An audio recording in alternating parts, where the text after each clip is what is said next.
Oh, hello. How are you today? I was just sitting here reading about the last week of Jesus' life. We've been talking about that lately, haven't we? Let me tell you a little bit more about that story today. Of course, you remember we're in Jerusalem with Jesus. He and his disciples are spending the night out on the Mount of Olives and going into town every day. So on this morning, Jesus is approached by two of his disciples who say, Jesus, it's the day for the Passover meal. Where are we going to celebrate it? And much like our story with the donkeys at the triumphal entry, Jesus tells them, go into town, and this time you will see a man carrying a jar of water. Follow him home and ask him to show you his upper room, and tell him that the master is ready to have his Passover meal there tonight.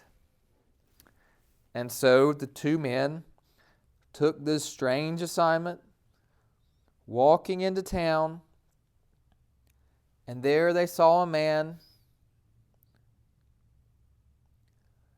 who was walking through town carrying a water bucket, and he showed them a place, and they went back and got Jesus and the other apostles.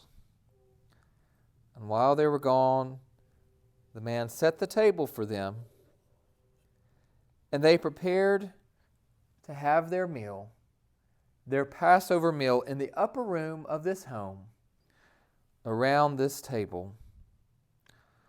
So, of course, Jesus was there really as the head of the meal. And his 12 disciples, we don't have them all around our little table here, but the 12 were all here together with Jesus,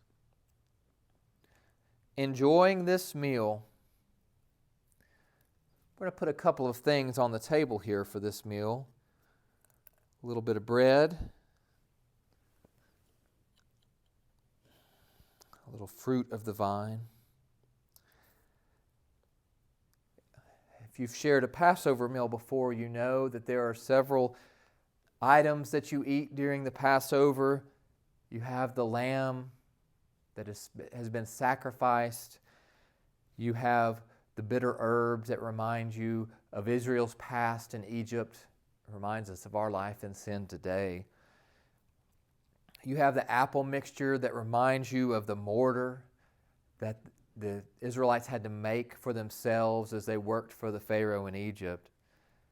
But 4 times you drink from the cup. And you, of course, share the matzah bread as well.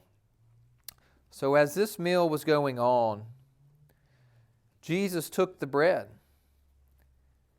and he blessed it and he broke it and he shared it with his disciples. And they each ate some of the bread, but he told them something a little different about the bread. He said, "Take, eat. This is my body given for you." He was predicting on this night what would happen on the very next day. His body would be broken.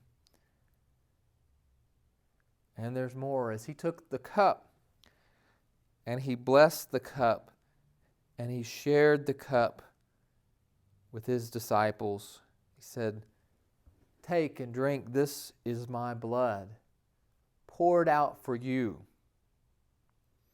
Whenever you drink this, do it in remembrance of me." So they ate the bread, they drank of the cup, and Jesus told them something very hard. Jesus told them, his closest friends, as they sat around the table with him, he said, "One of you is going to betray me." Can you imagine that feeling? As your closest friend, the person you look up to more than anyone else in the world tells you that you or one of your other friends is going to be the one.